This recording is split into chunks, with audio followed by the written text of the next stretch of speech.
Nova pesquisa da Genial Quest, divulgada hoje, mostra que o presidente Lula lidera em todos os cenários para primeiro e segundo turno da eleição presidencial no ano que vem.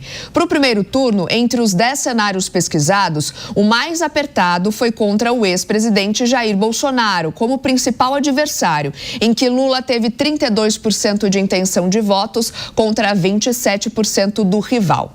No cenário em que tem mais vantagem, Lula teve a preferência de 35% dos entrevistados contra 16% de Tarcísio de Freitas e 12% de Ciro Gomes. No cenário com mais intenção de votos, Lula ficou com 39% contra 21% de Tarcísio de Freitas e 7% de Ronaldo Caiado. Para o segundo turno, em que também foram perguntados 10 cenários diferentes, o mais apertado também foi contra o ex-presidente Jair Bolsonaro. Nessa possibilidade, Lula teve 42% de intenção de votos contra 39% do adversário. O melhor cenário possível para o presidente Lula, segundo a pesquisa, seria contra Renan Santos, do Missão. Nessas circunstâncias, Lula teria 42% de votos contra 25% do rival. Já no cenário em que atinge a maior porcentagem de intenção de votos, Lula teve 44% contra 35% de Michele Bolsonaro.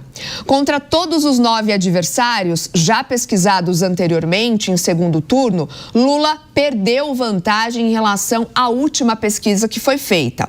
A pesquisa realizada entre os dias 6 e 9 de novembro escutou 2.004 pessoas. A margem de erro é de 2 pontos percentuais para mais ou para menos. Mais um assunto aqui de análise no Jornal da Manhã e o Cristiano Beraldo também está conosco nessa manhã de quinta-feira. Beraldo, bom dia para você. Vou começar por você dessa vez. Então, só para a gente recapitular um pouquinho para a nossa audiência, então essa nova pesquisa da Genial Quest mostrou o presidente Lula na frente em praticamente todos os cenários de primeiro e segundo turno, mas também agora no final a gente trouxe uma queda dele, então, uma queda na vantagem em relação à última pesquisa que foi feita. Qual a sua interpretação desse movimento? Bom dia, Soraya, Nonato, Túlio, bom dia, audiência que prestigia diariamente o Jornal da Manhã. Soraya, essas pesquisas elas são importantes desde que você analise uma continuidade, ou seja, qual o resultado das últimas pesquisas e qual a tendência que ela mostra. Porque quando a gente observa os candidatos, no único que está deliberadamente em campanha é o presidente Lula. Ele tem apoio do seu partido, ele tem a máquina do governo na mão, ele está todo dia aí colocando a perder o equilíbrio fiscal brasileiro em nome de programas populistas que o governo vai anunciando, enquanto, por exemplo, Tarcísio de Freitas não tem o apoio ainda declarado de Jair Bolsonaro e, por isso, não definiu oficialmente, pelo menos, a sua pré-candidatura.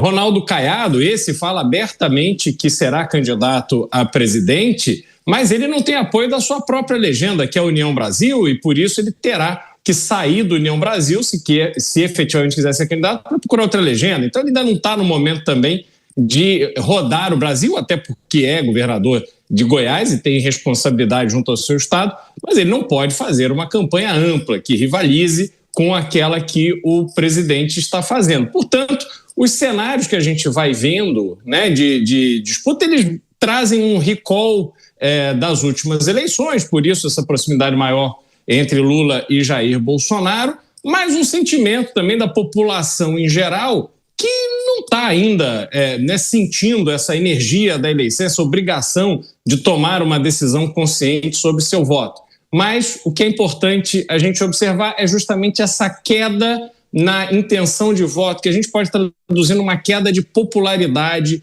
de Lula. E isso é o resultado, sobretudo, do posicionamento do presidente da República e do governo federal em relação ao combate ao crime. Criminalidade no Brasil será o grande tema das próximas eleições. E o governo está numa posição completamente errada e a população brasileira sente-se ameaçada por essa iniciativa e esse posicionamento do governo. Ô, Túlio, eu queria a tua análise também, à medida em que a gente está ainda distante da eleição, e é o que o Beraldo destacou. No momento, você não tem candidatos declaradamente pré-candidatos, somente o caso do governador de Goiás. E, claro, o presidente já falou também na tentativa de reeleição. Qual é o comentário que você tem a respeito dessa fotografia de momento e essa vantagem? Pode ser aproveitada pelo atual mandatário para tentar pavimentar e se manter o ano que vem?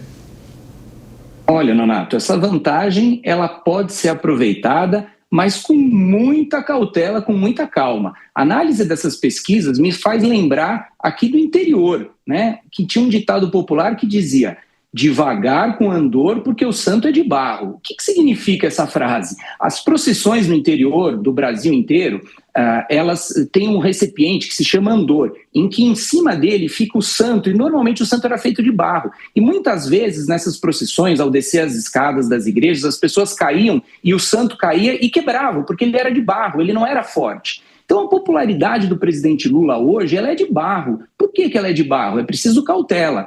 Veja, o presidente Lula tem aprovação de metade da população, mas a outra metade o reprova. Para os cientistas políticos, essa aprovação, para garantir realmente um favoritismo, sobretudo nesse momento eleitoral, precisaria superar os 60%. Por quê? Porque nós temos hoje um eleitor tripolarizado no país. Nós temos um terço de eleitor que é a favor do presidente Lula, que tradicionalmente é de esquerda, um terço de eleitor que é de direita, e o outro terço de eleitor, que é o fiel da balança, é um eleitor despolarizado. Esse eleitor foi que decidiu as últimas eleições aqui na Prefeitura de São Paulo e as últimas eleições presidenciais, em que Lula e Bolsonaro dividiram os votos desses eleitores por causa da rejeição que cada um deles detinha. Agora, Lula não consegue ultrapassar a popularidade da sua bolha para esse eleitor despolarizado. E como bem disse o Beraldo, nós estamos num momento muito anterior às eleições e, portanto, só ele se apresenta como candidato. Por essas e por outras, é preciso de muita paciência, muita calma, porque o cenário econômico daqui até 2026, as questões ligadas à segurança pública e outras pautas importantes vão ser a tônica ainda desse processo eleitoral. E como diz no interior, já que nós estamos falando muito do interior, caldo de galinha e canja não faz mal a ninguém. Muita calma, Nonato.